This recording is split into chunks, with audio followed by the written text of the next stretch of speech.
So we had a little bit of homework last night, worksheet on projectile motion, the front side of that worksheet, 5 questions on it. The answers are up on the board right now. If we had any issues with any of those 5 questions, now would be a great time to ask those questions. Okay, I have a request for number 4 and number 5. So we'll do both of those questions here now. 4 says, a skier leaves the horizontal end of a ramp with a velocity of 25 meters per second and lands 70 meters from the base of the ramp. How high is the end of the ramp above the landing area? So we draw a picture of this. That's the best way to go about this. Draw a picture. We're looking for the height of the ramp above the landing area. We know that it's launched.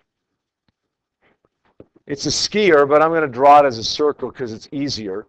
Okay, the skier, the ball, whatever it is launched at 25 meters per second, follows a parabolic path, a parabola here, and ends up landing 70.0 meters from the base of that cliff or the base of that ramp.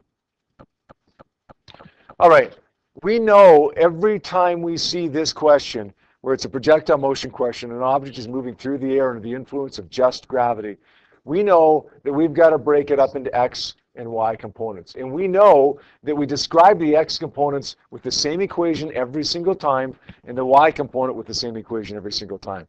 Which equation do we use to describe x? Which one do we always use to describe x? There's no exceptions here, so we should be able to get this. Kid, which one do we use? What's the x component here? Good. D is equal to delta D over delta T. Now the y component has a number of possibilities, but we're always going to try the same one because it almost always works for us. The x component always works for us. The y component almost always works for us. Which one do we usually start off with for the y component? Till we see if it works or not, at least. Fine, which one are we going to use for the y component?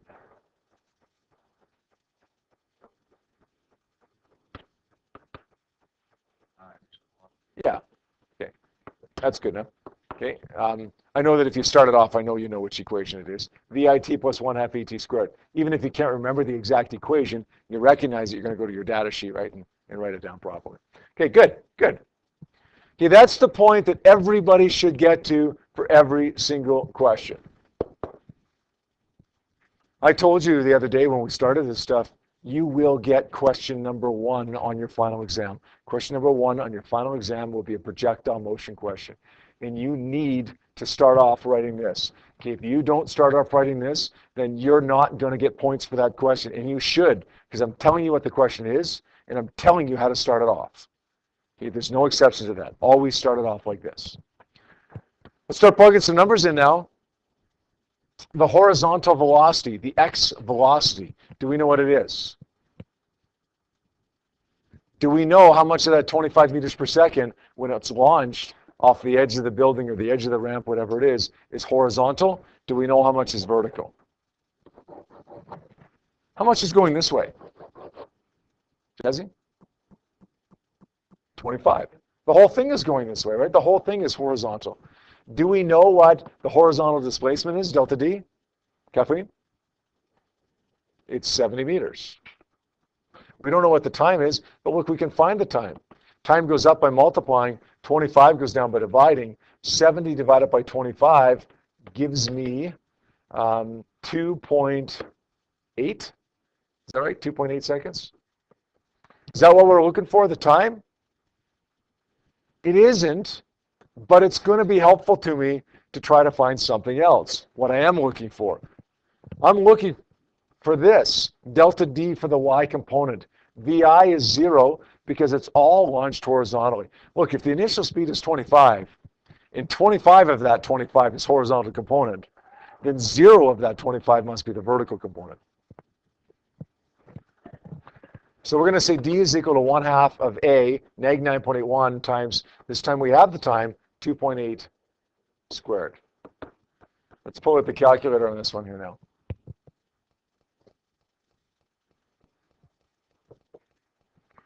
So let's say 0.5 times neg 9.81 times 2.8. Now let's square that. and we get neg 38.5. Why the negative? Why the negative here, guys? Yep. Because it's going down. So they're asking me for the height of the ramp. Technically, what is the height of the ramp? 38, not negative 38, right? But if you put negative 38, we're going to mark that right every time. Because really what you found there is not the height of the ramp, right? Really what you found is the displacement of the skier. But it's the same thing pretty much. Is that good? Who asked me for that question? I can't remember. It's good? Okay, let's take a look at number 5 now. 5 says an astronaut stands on the edge of a lunar crater and throws a half-eaten moon pie horizontally with a velocity of 5 meters per second. The floor of the crater is 100 meters below the astronaut. What's the horizontal distance the moon pie will travel before hitting the floor of the crater? So once again, we have a situation like this. Okay, the moon pie is being thrown off with a velocity of 5 meters per second. The floor of the crater is 100 meters below where it started here. We're looking for this distance right here. Do you think the distance would be less or greater than it would be if this was thrown on Earth, a distance of 100 meters downward? Is it going to go further or not quite as far? Yep. Why do you think it's going to go farther? Okay, so gravity is less, but gravity doesn't affect horizontal, does it? It only affects vertical, right? Go the same? Oliver? You still think it's going to go further? Okay, how come? Yeah. Okay. So if gravity is less, okay, this is what you were saying there, Kevin, right? If gravity is less, it's going to take longer to fall. And if it takes longer to fall, but it's traveling horizontally at the same time, then it's going to have more distance horizontally in that greater amount of time. Yeah. So you're right. Don't second guess yourself, right? It will go farther on the moon than it will on Earth because gravity is pulling down less. Okay, the horizontal velocity can still be the same, but it has longer to travel, that horizontal velocity. So it's going to be a bigger horizontal distance. Okay, x components, y components. V is equal to delta d over delta t, always. Delta d is equal to VIT plus 1/2 AT squared, almost always.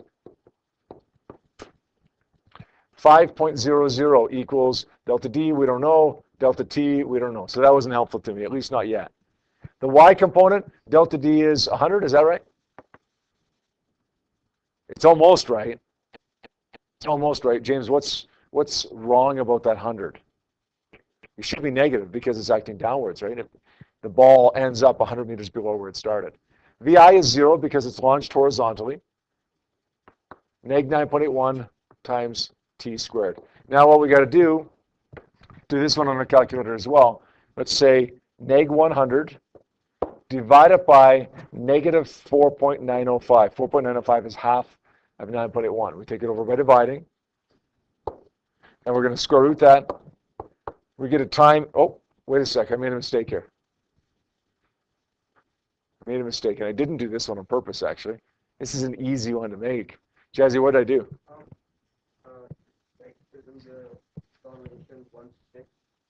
Yeah, the acceleration isn't neg 9.81, is it? It's 1/6 of that. So what is 1/6 of 9.81, Jazzy? Not 58, because we're not multiplying it by 6. We're dividing it by 6, right? Somewhere around 1.6. But I'm not sure exactly what it is. 1.635? It's still negative, though. 1.635 t squared. All right, let's try this again now. Let's say neg 100. Here, let's say 0.5 times neg 1.635. Okay, let's take that over by dividing. And now let's square root that. We get 11.0600 seconds. There's no way it would take 11 seconds for it to fall 100 meters on Earth. It would take maybe 4 seconds, something like that, to fall 100 meters on Earth. But we have that time now. We can go back into the other equation, the x component and say delta D over 11.0600. Multiply those numbers together, and we get 55.3 meters. So how far does it go horizontally? 55.3 meters. Is that good? Okay. You guys feel comfortable with this ones where we're launched horizontally here? They're all pretty much the same, right? If we get the picture drawn, if we understand the picture and draw the picture correctly, we should be good. We should be good on them. Let's have ourselves a little quiz on this tomorrow, okay? Let's have one question quiz, just like this, just like number 5, okay? Or number 1, or number 2, or number 3, or number 4. Okay, they're all pretty much the same. Okay. What if, though, what if the ball isn't launched horizontally off the edge of a building like this at, let's say, 10 meters per second? What if the ball is launched like this? Maybe it's a football that you're kicking 10 meters per second at an angle of 30 degrees, or whatever angle. What's the shape of the path in the first picture there?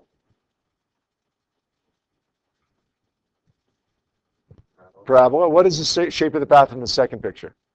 It's also a parabola. In fact, it's a full parabola this time, right? How do we set this one up? X components, Y components, V is equal to delta D over delta T. D is equal to VIT plus 1/2 AT squared. How do we set it up over here?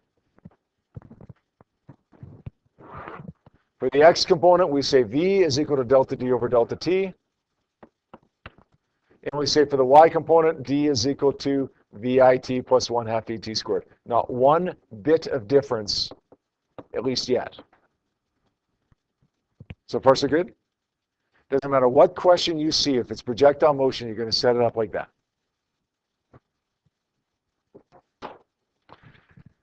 Let's make this height here 20 meters. What's similar, Kate? Just put it away, Kate. What's similar about these two problems? Well, they're both parabolas. They're both described by the same two equations. What's different about them? Well, the first one's a little bit easier because we don't have any funny angles. See that funny angle in the second diagram, 30 degrees? What do you say to yourself when you see a funny angle? I don't like them. I don't like funny angles. So let's take that 30 degrees and let's get rid of it. Okay, let's go off to the side over here. This is 30 degrees. This is X. This is Y. And this is 10 meters per second. Cosine 30 degrees is equal to X over 10. X ends up being equal to 8.66 meters per second. Sine 30 degrees, that's the Y component, the opposite side. Y ends up being equal to 5.00 meters per second. If I want to, I can now replace this with this.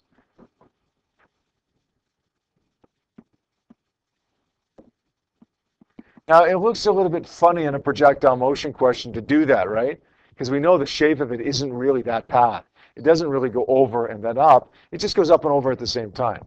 Okay, but if it helps me visualize the X components and the Y components, go ahead and do that. What's the X component of the velocity in the first picture over here? 10, right? What's delta D? We don't know. What's delta T? We don't know. What's the X component of the velocity in the second picture over here? Isn't 10. We got rid of that 10. We'll never use that again. We turned it into X and Y's, right? What is it? Austin, what's the X component of this one on the right-hand side? 8.66. So of that 10 meters per second, 8.66 of it is horizontal. We don't know what delta D is. We don't know what delta T is. So there's a couple of differences, a lot of similarities between these two problems, a couple of differences. The first difference is this. The horizontal velocity is going to be different. For these ones, it's just going to be the number that's given to us here. For these ones, it's going to be the x component of the number that's given to me there. Okay, so far so good? Let's go into the y component since we don't have anything yet. The y component here is what? Joe, what's the y component of this one? Negative 20, good. Negative 20. What's the y component of this one? Ooh, that's a tough one. Remember displacement, the change in position from start to finish, the change in position. Where do we end up vertically relative to where I started? Liam, I know you know all this, right? You've done this before. Jazzy? Good, 0. We end up on ground level, right? We end up where we started. So we're going to say this is 0. There's another difference now. So 2 differences. The velocity is different. The horizontal velocity, I should say, is different. And the displacement is different. What's VI for this one? What's VI for the left diagram? For the y component, that is. Yeah, 0. Times the time. We don't know what the time is, right? What's VI for the y component of this one? 5. We still don't know what the time is, right? There's the third difference.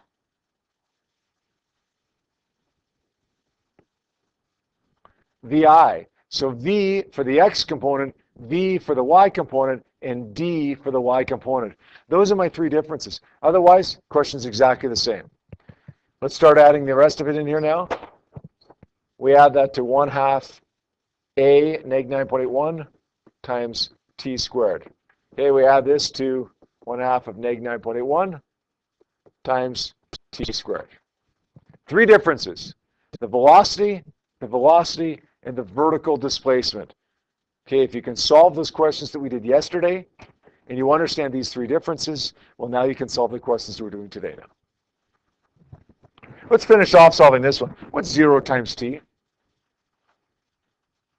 0 times t is what? 0 times anything is 0. So it's going to be negative 20 equals negative 4.905 t squared. 0 times t is 0. 1/2 of neg 9.81 is neg 4.905. Let's do that math.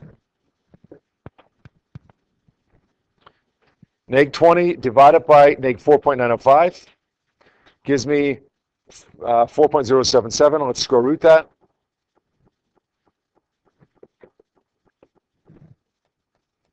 (2.0193 seconds). Let's do it over here. Okay, this one's a little bit harder. Let's try dividing everything by t to solve for t here. 0 divided by t is 0. T divided by t is 1. So 5 times 1 is 5. 1/2 of neg 9.81 is neg 4.905. T squared divided by t is t. So basically, I've taken a t out of each term on the right-hand side, canceled out a t, basically. Take that over to the other side by adding.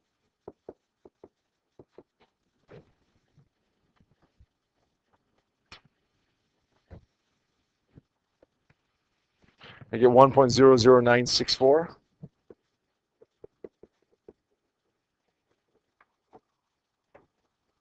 Now over here, we're going to take this time over.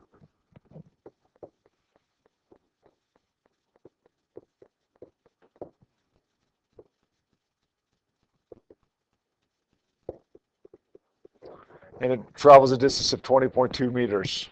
20.2 meters. Here we're going to say 8.66 is equal to delta D over T, delta D over 1.00964.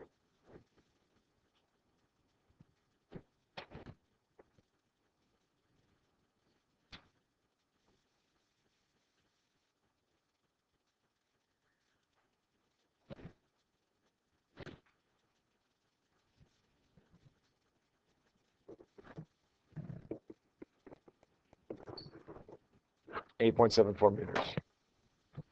All right. So what's the same about it? The shape of the path. What else is the same? Both of the equations describe it. What's different about it? V for the x component, V for the y component, and delta D for the y component. Delta D for this one, for the left-hand picture over here, is always going to be negative something. For this one, it's always going to be 0.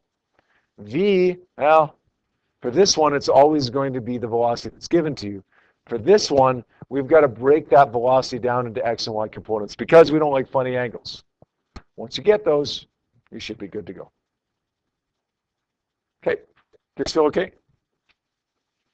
If you don't have this copied down, make sure you copy this down now. You need to have this beside you as you're solving the problems that I'm going to give to you in just a couple of minutes, okay?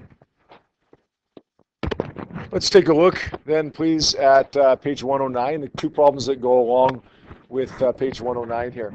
The first one, if you read it carefully, you can see that the first one is the first type of problem that we did, where it's launched horizontally like this. The second one, you can see, now it's launched at an angle like this, at an angle of 30 degrees, 20 meters per second. So both parabolas, both described by v equals d over t and d is equal to vit plus 1/2 et squared. But there's those 3 differences between those 2 questions. There's the v for the x component, the vi for the y component, and then the delta d for the y component, the 3 differences between these 2 questions. Okay, see what you can do with those now, with the exception of question number 2c. Sorry, I made a mistake here. I don't want you to do question number 2 at all. Okay, don't do question number 2 at all. That's one that does require the quadratic equation as well. Please do the back side of the worksheet where it says projectile motion 2. So you're doing problem number 1 here, page 109, problem number 1, and you're doing the back side of that worksheet that I gave you the other day and that we checked over a little bit here today, okay? The back side of the worksheet, projectile motion 2, up to question number 4. Question number 4, don't do question number 5, okay?